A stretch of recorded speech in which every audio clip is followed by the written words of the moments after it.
Olá pessoal, tudo bem? Sejam bem-vindos mais uma vez ao nosso canal. Reforço o convite da gente se inscrever no canal, ativar o sininho para receber as notificações e nos acompanhar nas redes sociais, Facebook, Marlon Oliveira, e no Instagram, Professor Marlon Oliveira. Bem, nesta rápida live que nós vamos desenvolver neste momento, eu gostaria de falar do meu primeiro trabalho autoral, intitulado Catolicismo Popular e a Igreja Romana. Durante a minha primeira experiência de mestrado, desenvolvida no programa de pós-graduação em Ciências da Religião na Universidade Católica de Pernambuco, participei e me debrucei em exercícios de leitura sobre a historiografia da presença e da atuação católica aqui no Brasil. O resultado desses exercícios foi a construção de uma dissertação onde trabalhei alguns aspectos importantes dessa historiografia que discute a presença católica, aliado a um objeto de pesquisa específico daquele momento, daquele trabalho. A partir disto, e fazendo os aprimoramentos que a banca me sugeriu, desenvolvemos uma escrita bem didática, bem objetiva, que trata justamente de uma época de transição, uma época de mudanças e de reorganização da presença católica aqui no Brasil. O livro está dividido em 3 capítulos específicos. No primeiro capítulo, eu trabalho o conceito de romanização e como a romanização do catolicismo brasileiro se decorreu ao longo da transição do século XIX e nas primeiras décadas do século XX. Já no segundo capítulo, eu trabalho a influência do movimento romanizador frente a alguns eventos históricos que vão culminar com a proclamação da República aqui no Brasil, que envolve justamente alguns conflitos pontuais entre Estado e Igreja. E no terceiro capítulo eu trabalho de forma didática e objetiva, contextualizando e discorrendo sobre o conceito de catolicismo popular, sobre a sua influência nas tipologias religiosas que ocorrem durante a propagação desse tipo de catolicismo, e ao mesmo tempo como é que esse catolicismo, advindo do povo e de experiências mais populares, começa a se chocar, a se conflitar com um catolicismo mais oficial, advindo do movimento reformador. Então vamos para alguns aspectos do primeiro capítulo. O conceito de romanização eu trabalho a partir das ideias de alguns escritores, pensadores, professores que discorrem também sobre essa historiografia religiosa, como o professor Eduardo Runert, uma das fontes citadas que a gente trabalhou diretamente com suas ideias. Bem como também alguns pensadores clássicos que se debruçaram sobre essa historiografia e essas tensões e distensões presentes na igreja, na história da igreja do Brasil, como é o caso do professor Yolando Aze. O primeiro capítulo trabalha justamente o processo de romanização. O que é esse processo de romanização? É quando a Igreja Católica se vê numa situação pontual, na medida em que o Estado se declara laico, e ela tem que seguir de forma autônoma como uma instituição organizada, ok? E ao mesmo tempo coesa no seu discurso e nas suas práticas. Consequentemente, a proclamação da República é um fato marcante para essa reorganização, esse reordenamento que vai se dar durante as primeiras décadas do século XX e vai fazer com que o diálogo entre Igreja e Estado possa ter outras configurações. Vale lembrar que antes da proclamação da República, a relação entre Igreja e Estado e o diálogo que existia entre essas instâncias de poder se dava pelo mecanismo do padroado, um mecanismo ainda trazido nos tempos, né, em que o Brasil era colônia de Portugal e perpetuado depois da transformação do Brasil em Estado independente e durante o seu processo de organização como Estado nacional. O processo de romanização ele vai se caracterizar por uma tomada de consciência dos bispos, uma compreensão do papel da Igreja Católica naquele momento e bem como também a reconfiguração, né, dos seus propósitos, da sua forma como dialogar com o poder republicano constituído e bem como as suas metas, né, e as suas ações pastorais, dialogando agora com uma sociedade que estava em plena transformação, uma sociedade que deixava de ser rural para ser industrial, uma sociedade advinda, né, das penetrações e das mudanças cabais que o capitalismo industrial estava naquele momento configurando.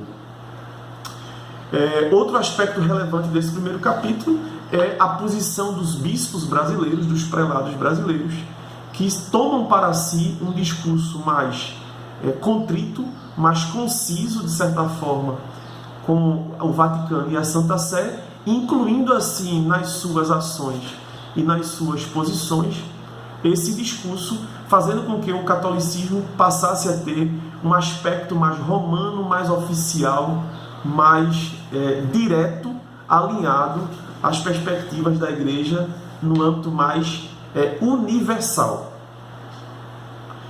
Nesse mesmo bojo, o segundo capítulo da nossa obra trata justamente também dessas distensões e tensões que ocorrem no final do século XIX, tá certo? Que envolveram o discurso reformador, o discurso romanizador e, né, a relação entre Igreja e Estado. Vale lembrar aqui, né, que dois aspectos bem interessantes. A questão militar, né, que vai fazer com que a Igreja Católica e o Estado brasileiro entrem em rota de colisão, e também o conflito entre a Igreja e a maçonaria, que foi um dos aspectos que fizeram acelerar a implantação da República aqui no Brasil, né, fazendo com que alguns personagens passem a ter uma atuação de destaque, como é o caso do bispo de Olinda, Dom Vital, que vai ser preso e vai, de certa forma, discorrer uma ação alinhada aos propósitos dessa igreja romanizada, né, dessa igreja, né, mais alinhada ao discurso da Santa Sé, né, do Vaticano. Então, esses acontecimentos vão ser discorridos e essas questões vão caracterizar essas tensões e distensões entre a Igreja e o Estado, que oficialmente, pela proclamação da República, passam a ter, de certa forma, um rompimento. Mas, no início do século XX, nas primeiras décadas do século XX, a gente vê, né, principalmente na atuação do arcebispo do Rio de Janeiro, Dom Leme, que essa ruptura ela não se configura em algo eterno ou perene. Vão se configurar em relações, né, de mútuos interesses entre o Estado e a Igreja, e automaticamente, em vez de um rompimento total, né, permanências e continuidades vão se proceder, constituindo assim naquele momento, né, nas primeiras décadas do século XX, né, uma nova configuração dessa relação entre Igreja e Estado. A priori, dentro desse processo, vai surgindo um catolicismo mais arraigado, vindo do povo, com práticas populares, que já tinha uma origem, né, lá na Idade Média, mas que aqui no Brasil vai, de certa forma, se desenvolver a partir também dessas distensões e contextos que envolvem essa transformação do Brasil em uma república e desse rompimento entre o Estado e a Igreja. Muitos movimentos messiânicos, muitos movimentos populares vão ter características religiosas por conta de seus líderes que incitavam o povo e agregavam o povo a partir de mensagens bem pontuais e singulares que iam de encontro ao discurso republicano e iam de encontro também ao discurso romanizado da Igreja. Vale lembrar, né, dos movimentos que aconteceram em Canudos, na Bahia, do Contestado, né, lá no sul do Brasil, que foram movimentos que, de certa forma, caracterizados como movimentos messiânicos. e que trouxeram assim, né, à tona a emergência de um catolicismo, né, muito próximo das práticas populares. O catolicismo popular vai se configurar num catolicismo vindo, né, de uma diversidade cultural já presente na Constituição da nossa sociedade naquele momento. Vai se configurar numa tipologia religiosa que vai cada vez mais ganhar espaço, né, e caracterizando assim a religiosidade católica como algo, né, necessitário da presença do povo e dessas mutações que o povo provocava. E, consequentemente, o catolicismo popular vai sendo e se tornando uma expressão muito forte, a ponto da igreja romanizada ou da igreja oficial, alinhada ao discurso de Roma, ter que controlar todas essas ações ou mediar essas ações para que não houvesse um distanciamento do discurso agora da igreja mais autônoma, tomada consciência e aliada ao Vaticano. Então toda essa trama, todo esse enredo,